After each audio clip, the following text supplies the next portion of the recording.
The next item on the agenda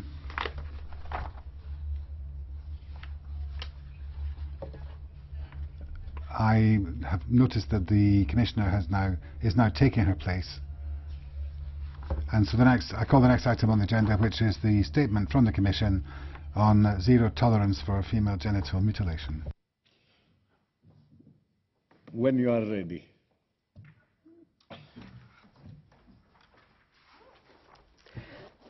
Honourable members, Mr. Chair, female genital mutilation, or FGM, is one of the most serious, grievous forms of violence against women. I am strongly committed to eliminating this practice. I stand for zero tolerance for it, and I call on all of you to join me in this. I welcome the opportunity to discuss it with you today, ahead of the International Day of Zero Tolerance for FGM on the 6th of February. The estimated figures are really shocking. 500,000 of women and girls being victims of FGM in Europe and 125 million worldwide, and thousands of girls are at risk of FGM. I would like to update you today on what the Commission did in this area since we last discussed this serious issue in 2015. We have been following the 2013 Action Plan, the Communication towards the Elimination of FGM, and its 5 defined priorities: improving data collection and knowledge, prevention, prosecution, protection and eliminating FGM worldwide.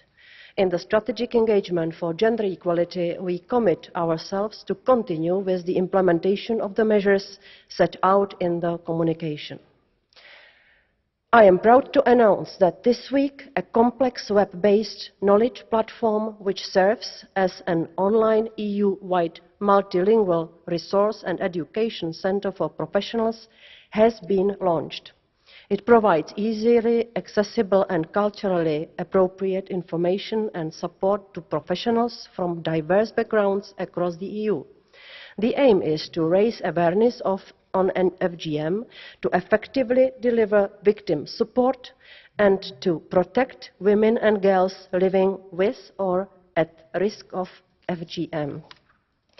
We reach out to all relevant professionals, which includes nurses, doctors, midwives, lawyers, judges, prosecutors, police officers, asylum officers, teachers, social workers, child protection professionals, and also reporters and journalists.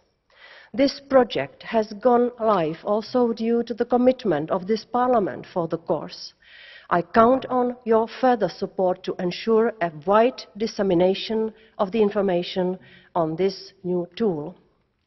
In addition, together with the European Institute for Gender Equality, we have developed a methodology to estimate the risk of FGM in different member states, and we have funded a prevalence study to get more understanding of the phenomenon. We are working on the revision of the EU guidelines on the promotion and protection of the rights of the child. Preventive and protective measures against the FGM are foreseen to be part of the recommendations towards member states, notably with regard to children in migration. We are enforcing a correct and timely implementation of the Victims' Rights Directive, which is of particular importance for victims of gender-based violence, including FGM, as it ensures access to free of charge and confidential specialist support services, including trauma support and counselling. In the proposed amendments to the common European asylum system, we strengthened the safeguards for protection of persons with specific needs, including women applicants who have experienced gender-based harm. The access to medical care, legal support and to appropriate trauma counselling and psychosocial care is to be ensured. The European Asylum Support Office has developed a practical support tool for the identification of persons with special needs and applies a training module on gender, gender identity and sexual orientation to officers. And last but not least, we are funding transnational projects that combat harmful practices such as FGM, both in the EU and beyond. In concrete terms, this means €4.5 million in the Rights, Equality and Citizenship Programme and €11 million in the UNICEF Joint Programme on the abandonment of the FGM. Last year, I visited NGOs that help victims and support women who have undergone FGM and that focus on the prevention of girls from being cut. I have spoken to the women and men dedicated to ending this practice and listened to their concerns. One of the recurring issues was the prevailing lack of knowledge and understanding of professionals. This impedes girls and women in Europe from getting the best possible care and from having all their rights respected. If a doctor is surprised or horrified when an infibulated woman visits him or her, this can cause shame, and certainly it would be a hurdle for visiting again and receiving appropriate care. Or another case, if a police officer believes this is just a part of the culture rather than a serious infringement of the rights, coming forward can become so much harder. If a teacher has never heard of FGM, it will be impossible to catch any signals and preventing a young girl from being cut. Hence, it is important to encourage all relevant professionals to act accordingly and provide care, protection and prevention. I believe the FGM platform we are launching these days, calling to unite to end FGM, will be an important contribution to end this practice in Europe. Finally, as you know, I have dedicated this year as a year of focused actions to combat violence against women. I will continue to fight the harmful practices as FGM as part of it and count on your support. Thank you. Dziękuję bardzo, pani komisarz. Thank you very much, Madam Commissioner. Good evening, ladies and gentlemen, dear colleagues. We have a delay, therefore I will ask you to stick to your time. Constance LE GRIP, EPP, you have the floor. 1 minute, 30 seconds, madam. Merci, monsieur. Thank you, President, colleagues, Commissioner. What we are denouncing today is a true horror. 500,000 women living today in Europe, given so-called traditional practices, social, cultural, even religious practices. Worldwide, according to the WHO, 140 million women, young girls, little girls, have gone through some form of feminine genital mutilation. On February 6th, as you said, Commissioner, this was the International Day of Zero Tolerance for FGM. The European Parliament has always been very committed throughout the past years to raise awareness amongst the public opinion and to show our determination and our commitment to fight against this intolerable form of violence that women suffer from. We now know, all studies show, that the health effects and also the training and education are felt for a long time by the victims. This is truly an untenable attack on their human dignity and attacking the woman's body. Commissioner, you made a very specific point when it comes to the action being undertaken in the platform that's now been created. We thank you on that specific point very much for the strength of your conviction and your tenacity. we would encourage you to constantly push harder to get more pressure on the member states that have not yet taken very specific or organized or coordinated action to get a voluntary action plan to fight against this intolerable practice. Thank you. Dziękuję bardzo. Thank you very much. Now I give the floor to Mrs. GARCÍA PÉREZ for 1 minute on behalf of the S&D group. Gracias, Presidente. Thank you, Mr. President. Commissioner, today this Parliament must be a sounding board for denouncing a practice which is torture, a total violation of their human rights. It is, of course, female genital mutilation. This affects more than 500,000 women in the EU and nearly 140 million women in the world.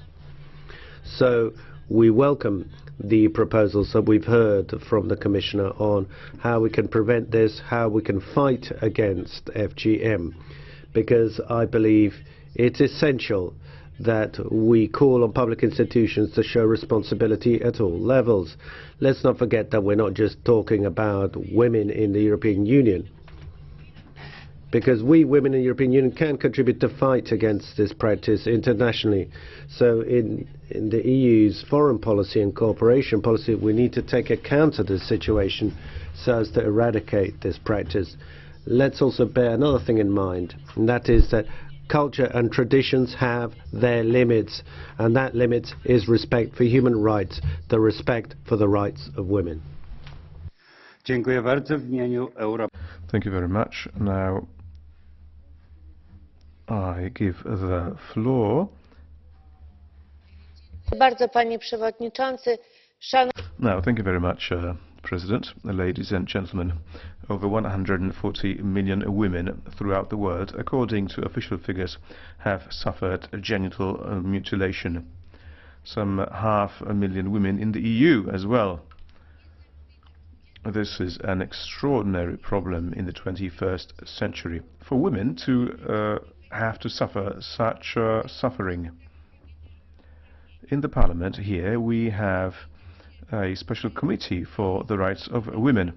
Now, in the opinion on human rights prepared last year by that FEM committee, was this problem mentioned? Sure it was, you will say now. Sure, a large portion of that opinion was devoted to this barbarity that we are discussing today. Well, no, you would be wrong. Not a word was uttered on female genital mutilation. Let's deal with this problem, because all those mutilated women are now crying out for help. Let's not, meet one another at seminars and workshops, rich, well-to-do women from rich countries. No, let's take real action. Let's talk about what is important. Those women, they are waiting for our assistance. They are crying out for help. Women, small girls, they have to suffer this terrible, quote-unquote, tradition. We have to talk about real problems of real women, and I'm calling upon my colleagues from the Committee on Women's Rights. You know this opinion, and you failed to put forward amendments. Thank you. Thank you very much. ALDE, Madame Mlinar. President, dear Commissioner, I think we can all agree here that there is no reason that young girls should suffer genital mutilation. There is no place for such a practice in any civilized society. The so-called tradition, as many others, is nothing else but a violation of women's rights and goes back many centuries, and we cannot tolerate it anymore to be happening in the 21st century. We should be committed every day, and not just on the International Day, to ending female genital mutilation as such. The EU has been advancing on this fight. However, we should strengthen the instruments at our disposal. As regards supporting victims of FGM, the provisions of the Victims' Rights Directive apply to all victims of crime, including FGM. The signing of the Victims' Rights Directive meant tremendous progress in strengthening victims' rights in Europe, and the European Parliament, as co-legislator, had the clear objective to seriously recognize victims' needs in criminal proceedings. Now we need to focus on the implementation of this important piece of EU legislation that should have been transposed into national law by all EU member states by November 2015. However, progress made on the front of transposition is very disappointing. So I would like to ask the Commissioner about the state of play of implementation. Another complementary tool in the fight against FGM is the Istanbul Convention, as it is the first treaty to recognize FGM exists in Europe and that it needs to be systematically addressed. I would therefore repeat my call on the Commission and on the Council to undertake whatever is needed to make the EU accession to the Istanbul Convention happen as soon as possible. Thank you. Bardzo dziękuję pani. Thank you very much. Now I'd like to give the floor to Malin BJÖRK, Confederal Group of the European United Left, Nordic Green Left. The floor is yours. Thank you. The cutting of women's genitals and clitorises is a very serious form of violence against women. As colleagues have said, approximately 130 to 140 million women and girls have been victims of FGM. FGM is older than Christianity or Islam. It has nothing to do with religion, but it has all to do with patriarchy. It is also symptomatic for me that the clitoris almost everywhere has been systematically neglected and erased. Many people don't even know what it looks like, and the dictionaries in 2017 still get it wrong.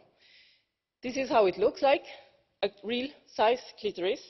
It's a simple 3D print that I think every woman should be in proud possession of, because knowing your body is also a way to take back control, to take back power. This is being used by many FGM activists that fight against FGM, but it gives us the power to protect it. Saying a firm no to FGM, for me, also means that we have to have protective laws, and we have to provide strong support to the grassroots organizations that work on this. But saying no to FGM also demands that we say no to all forms of patriarchal control of our bodies. Today we see the attacks on women's bodies from the likes of Trump with his awful gag rule that wants to threaten women's sexual and reproductive health and rights worldwide. Colleagues, Commission, our message must be clear. These struggles are linked. We say no to FGM, support grassroots organizations. We say no to all forms of patriarchal control over our bodies. And we say yes to sexual freedom and choice for women, and for proper sexuality education where we can learn about our rights and our women's rights and our bodies, and about clitoris. Thank you. Dziękuję bardzo. Następnie bardzo proszę panią Terry. Thank you very much. Ms. Terry REINTKE, the Greens. Thanks a lot, Mr. Chair. Dear Commissioner, dear colleagues, defending women's and girls' rights has actually become even more urgent in the last week, latest when Donald Trump signed an executive order to reinstall the global gag rule. Because the global gag rule will not only cut funding for family planning organizations that give consultation on safe abortion, but it will also cut funding for very important things like HIV prevention, for medical care, and also for helping victims of FGM.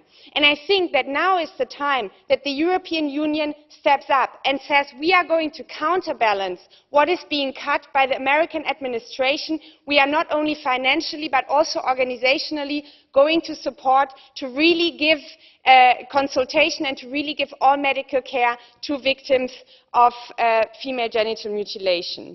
Because female genital mutilation is a deeply traumatizing form of sexualized violence, and we need to step up our efforts to fight against all forms of violence against women. And I must say that I'm very surprised by our colleagues from the right side who are now claiming that we are never speaking about FGM, because actually the ratification of the Istanbul Convention would be a very important step to exactly do this. So once again, and the International Day Against Female Genital Mutilation should be a reminder, dear Commissioner, but also to all Member States, ratify the Istanbul Convention and take these very decisive steps, not only against FGM, but against all forms of violence against women. Thank you very much. Dziękuję pani poseł. Pani poseł Mylène TROSZCZYNSKI. Thank you very much. Now I give the floor to Madame TROSZCZYNSKI from the ENF Group. Merci, Monsieur le Président. Thank you, Mr. President, Madam Commissioner.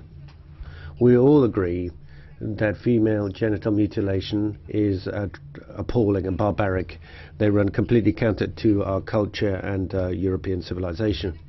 According to latest figures provided by UNICEF, for 200 million women and girls have been affected, so that's 17 million more than 2014. In France, it is assessed that the number of victims is 45 to 60,000. This is completely intolerable. I imagine myself you'd like this dangerous practice with terrible consequences for girls and women should stop right away and definitively. But what would you respond? In the report on refugee women, in paragraph 15, it says that protection must be granted to victims of FGM by means of providing systematic asylum. You get involved in all sorts of countries to ask for nothing, but here you're showing cowardice and you're not really doing anything to eradicate this phenomenon in the countries where this happens. What you're doing is creating a new way in for immigration. The European Union encourages mass immigration, has been doing so for decades without requiring population to assimilate. Means that people are isolated, there are communities isolated, and women can't be protected from FGM. So denouncing FGM in the hemicycle is not enough. Neither is enough to sell 10 million euros to Egypt to get rid of this practice. So it's member states' exclusive competence acts on this, so let's provide every assistance we possibly can to countries that fight against this barbaric practice, and let's stop these destructive migratory practices for women that are victims of FGM, as well as, and of course, these are destructive practices for our countries too. Thank you.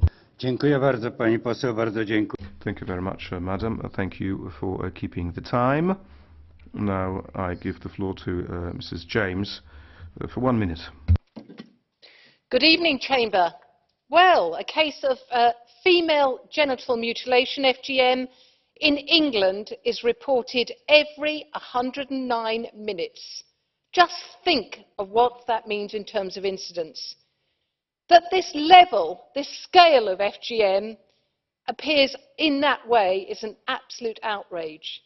But practices based on cultural or quasi-religious beliefs are difficult to eradicate, and when family members are involved, actually near impossible. Now, when authorities want to, but are in many instances prevented from stopping FGM being undertaken, then a resolution to the problem becomes that much more difficult. And in the United Kingdom, I welcome and I applaud the aspect that school teachers, border officers and many public servants are now at the forefront of resources to stop FGM. This is not an EU matter. This is a member state issue whose internal systems can be best placed and can be directly resourced to thwart and stop this cruel and unimaginable horror and affront to human decency. Now, the European Union calling for zero tolerance for FGM is, as always, words. Nothing that this particular proposal actually identifies can be delivered because it all contradicts the EU stance on human rights. And that's interference in travel freedoms, right to exercise cultural practices, recognition of cultures and societies. But member states can actually do something, and that's what I want to see happen. If zero tolerance is achieved, it will be done by national governments. Thank you, sir.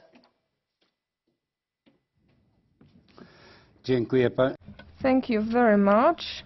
Anna Maria Corazza Bildt, 1 minute and a half.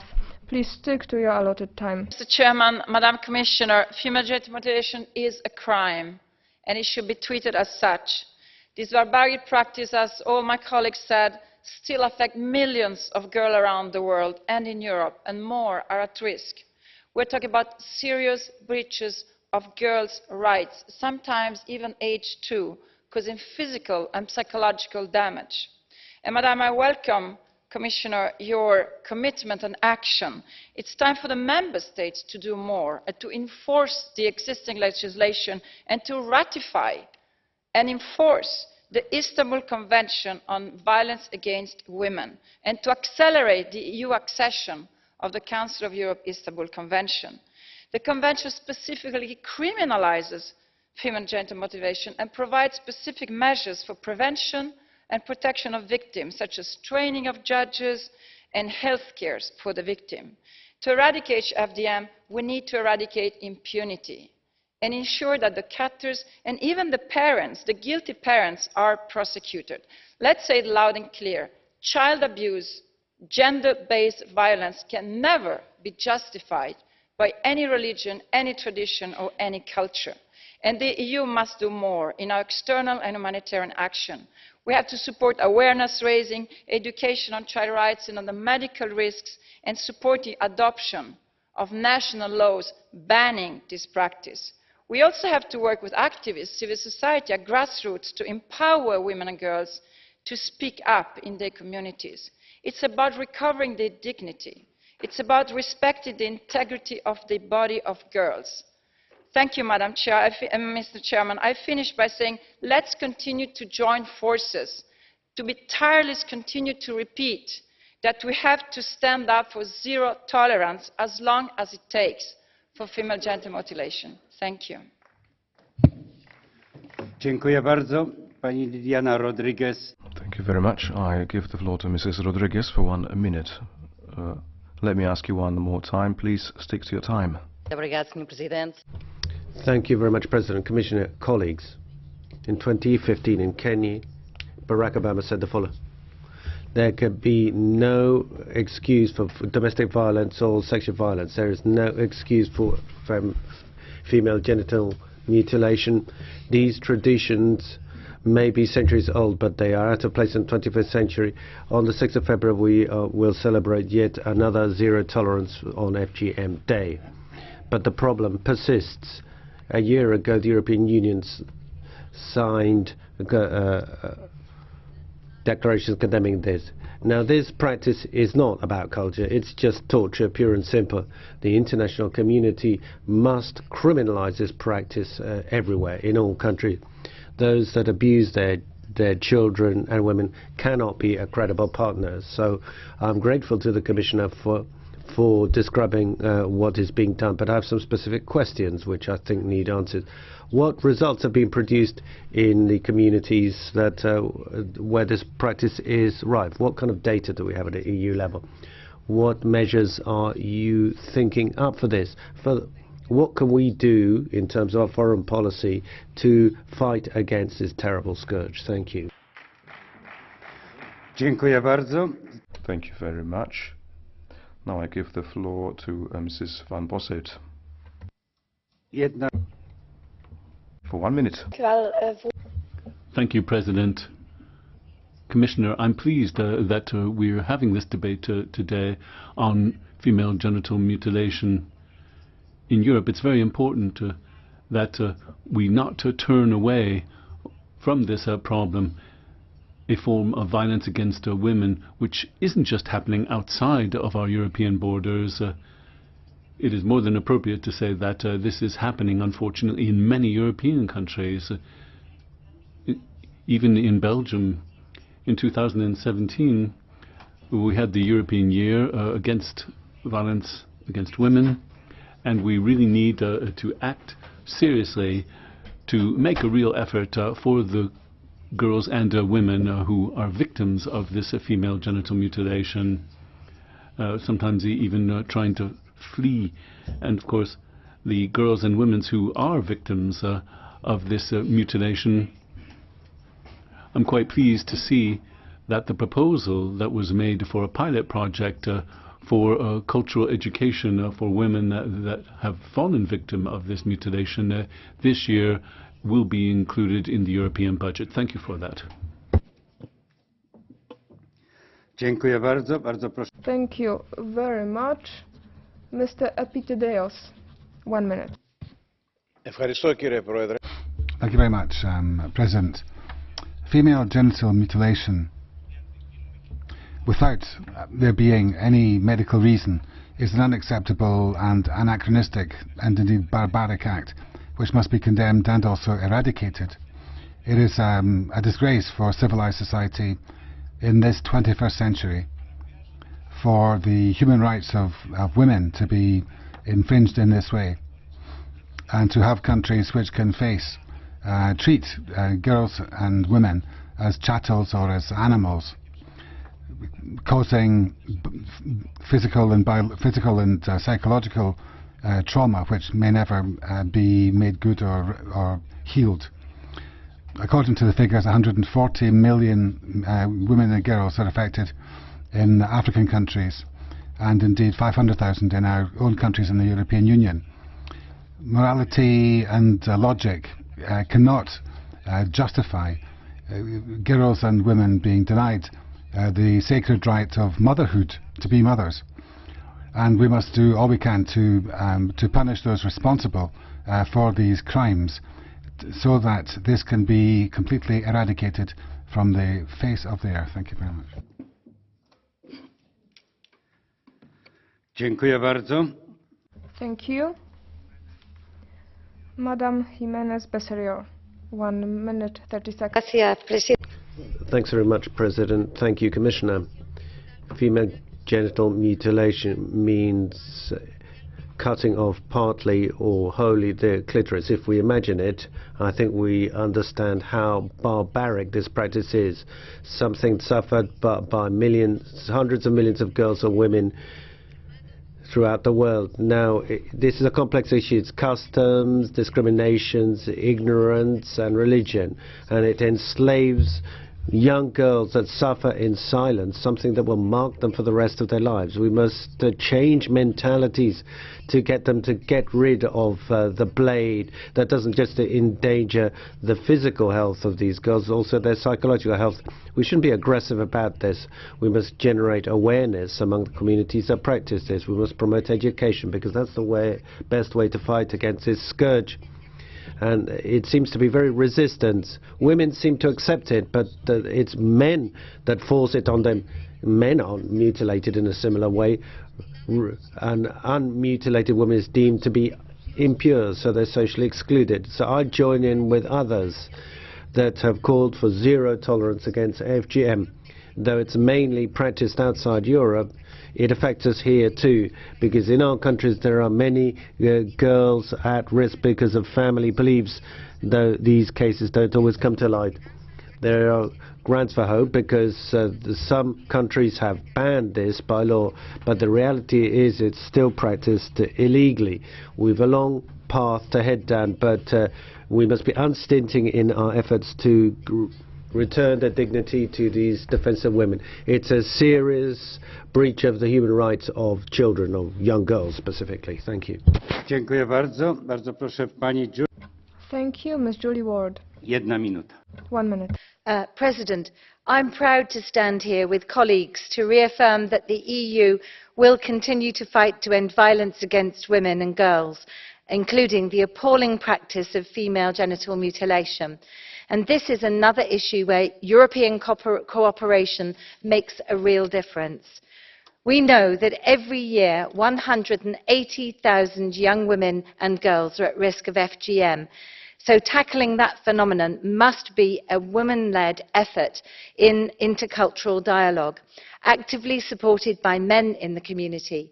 We must support grassroots efforts, working directly with communities, with mothers, grandmothers and sisters, to change attitudes and break a harmful cycle.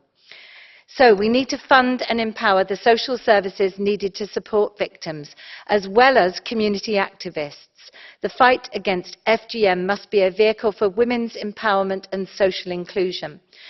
And I would like to extend my thanks to all the civil society organisations, and especially the End FGM Network, who work on the ground and bring their advocacy and expertise to the European Parliament. Without you, we could not do our work. Thank you. Bardzo dziękuję. Thank you. Mariya Gabriel. Thank you, President. The figures are shocking. Of course they are. But today, We have the 200 million women and girls who have undergone some form of genital mutilation. There is no cultural nor religious excuse that could possibly justify this. We all need to be mindful of the law. The legal measures have been adopted by a number of countries. They should be encouraged. But particularly we need to be mindful of enforcement and raising awareness, education. In enforcement, we must continue to insist that we get the data which will give us a clear understanding as to the scope of the problem and allow us to identify best practices and to stress the word prevention. Raising awareness is crucial, and information campaigns. Let us not forget that these non-conventional methods do have a positive spin-off. Theatre in the villages, education by imams teaching the men in Senegal at a very early age, raising awareness amongst boys and girls and opening an intergenerational dialogue to avoid even medicalized genital mutilation. These are the challenges that we can take up. And then how can we work with the regional organizations such as the African Union to create a synergy in this common struggle with a real action and coordination which are very much called for. Zero tolerance is the key word. Dziękuję bardzo, pani Gabriel. Thank you. Thank you for sticking to your time. I give the floor to Edouard Martin.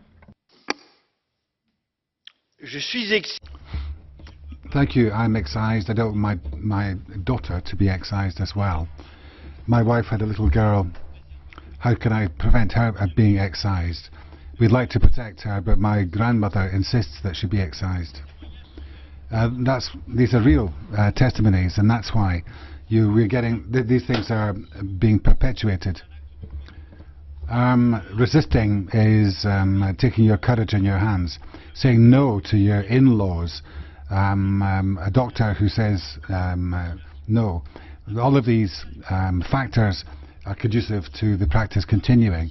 Now, I don't want to continue describing these hideous mutilations, and the Sakharov Prize went to Denis Mukwege, you remember, a remarkable man and doctor. Can I say bravo to all the men and women who have found the courage to say no, these barbaric traditional practices will not, without me, I'm not going to be party to that. These women are counting on you, Commissioner. Come up with proposals now, because, as has been said, much remains to be done. Thank you very much. Adam Szejnfeld. 1 minuta I pół. 1.5 minutes. Well, thank you very much, President. Today we are talking about a phenomenon, a deplorable scourge, not only in light of our values that we hold so cherish apparently here in Europe. We are talking about a phenomenon which is related to a limiting of sexual liberty of women, usually justified by religion or tradition. But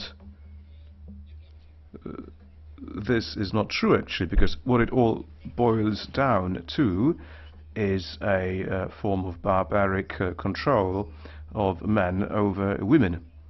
There are some men who want to have exclusive control over female sexual freedom.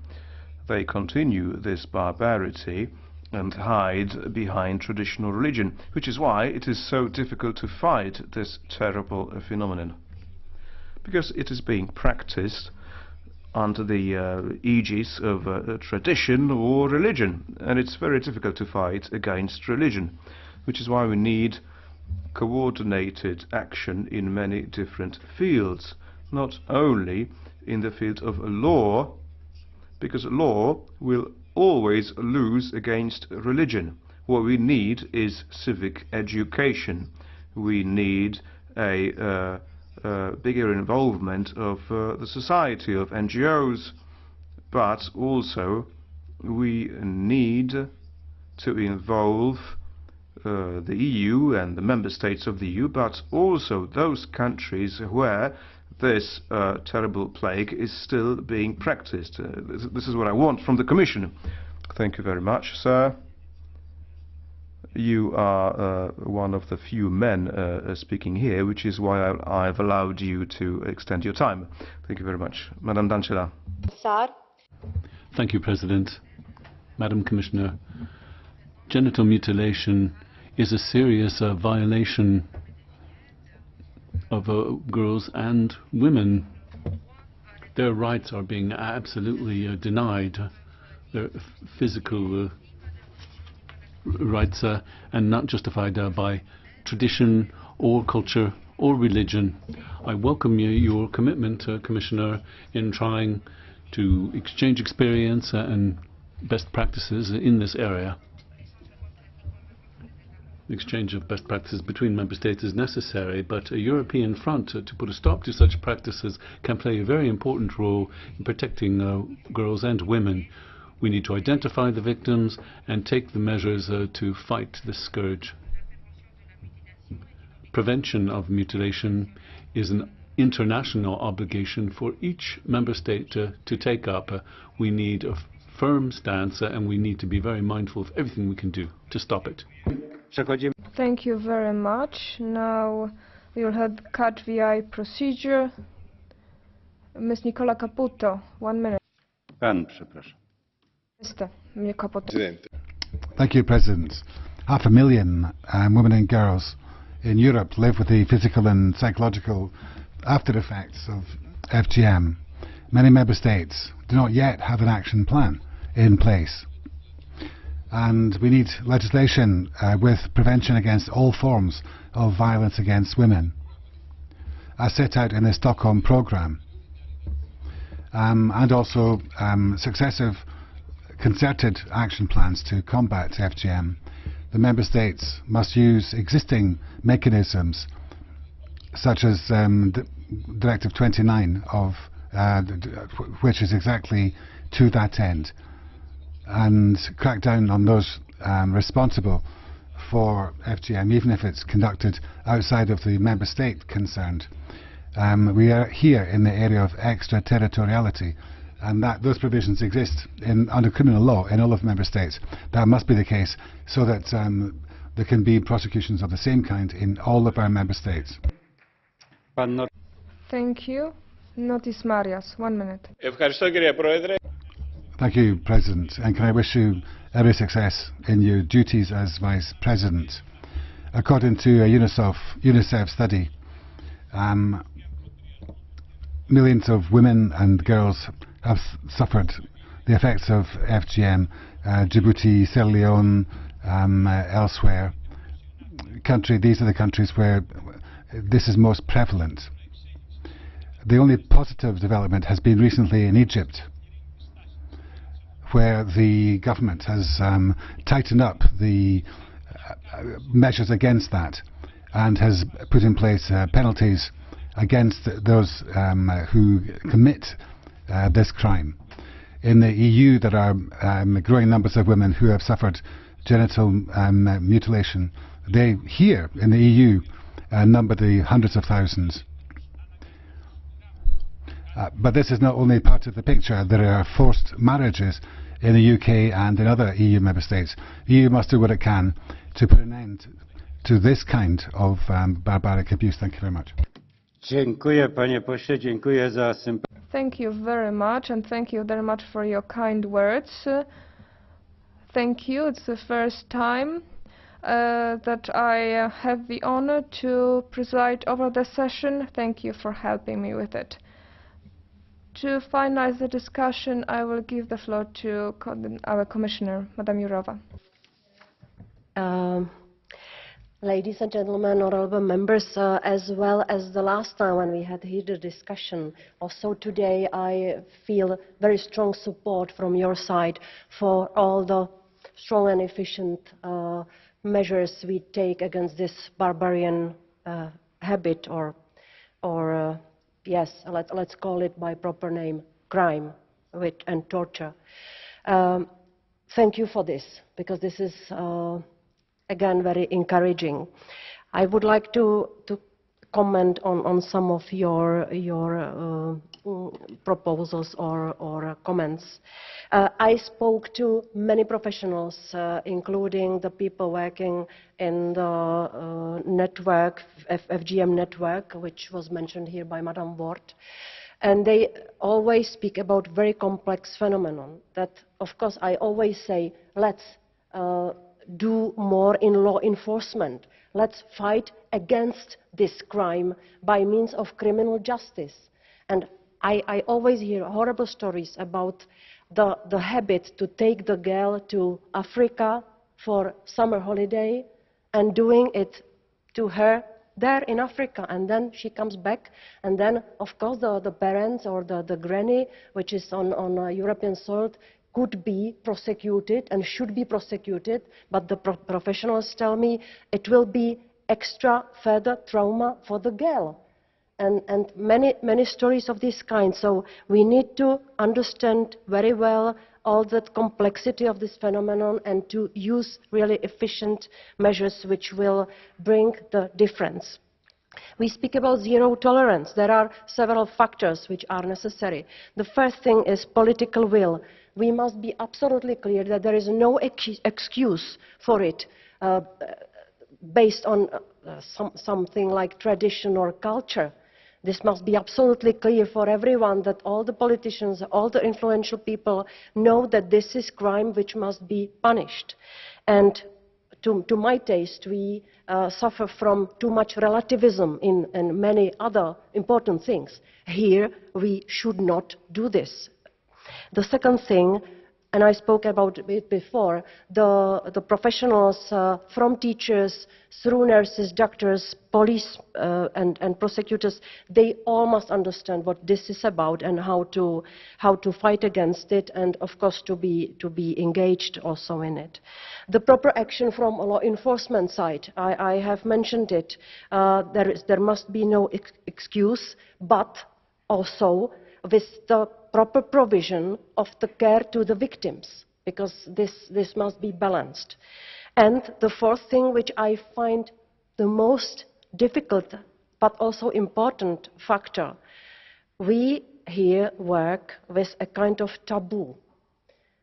For violence against women, we fight against the fact that quite big part of our societies think that it is normal.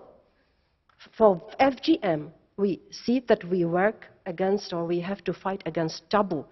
I myself go to many conferences, I speak to many people, and when I always mention FGM, because it must be heard by hundreds, thousands of people in Europe, and I receive always the same reaction.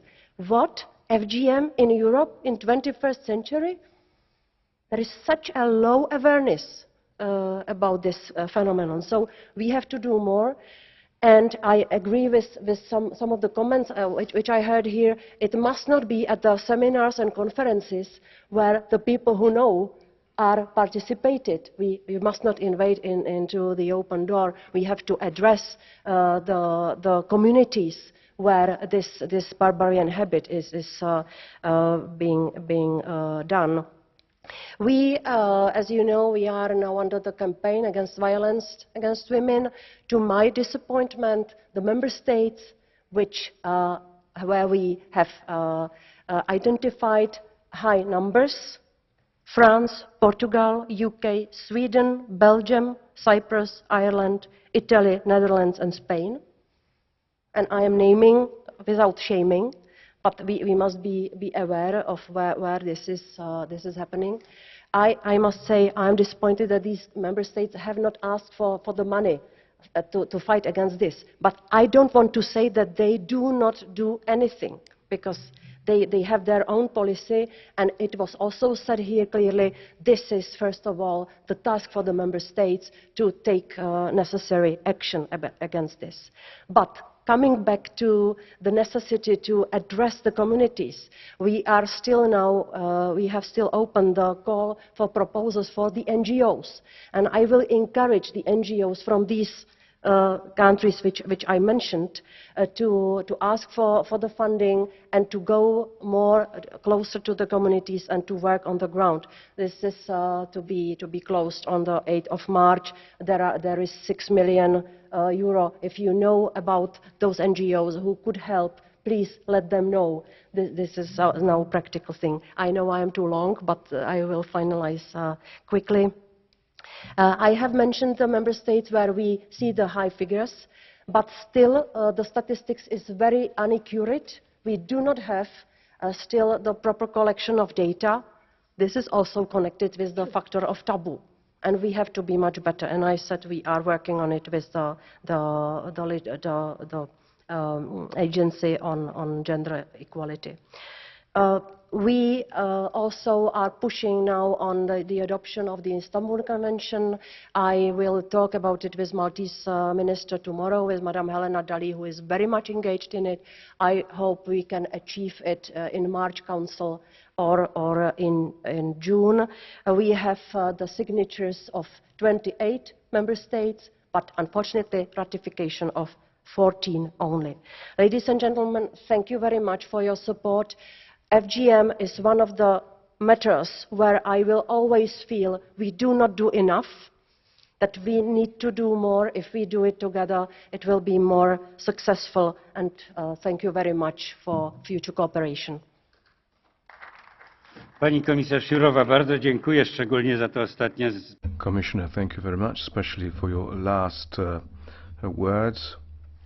Every minute that we listened to you was a minute gained.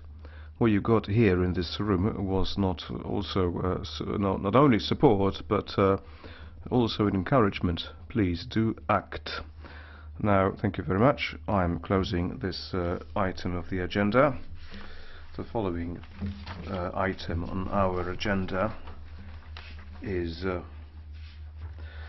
report by Madame de Sarnes, bilateral safeguard clause and stabilization mechanism for bananas of the EU, Colombia and Peru trade agreement.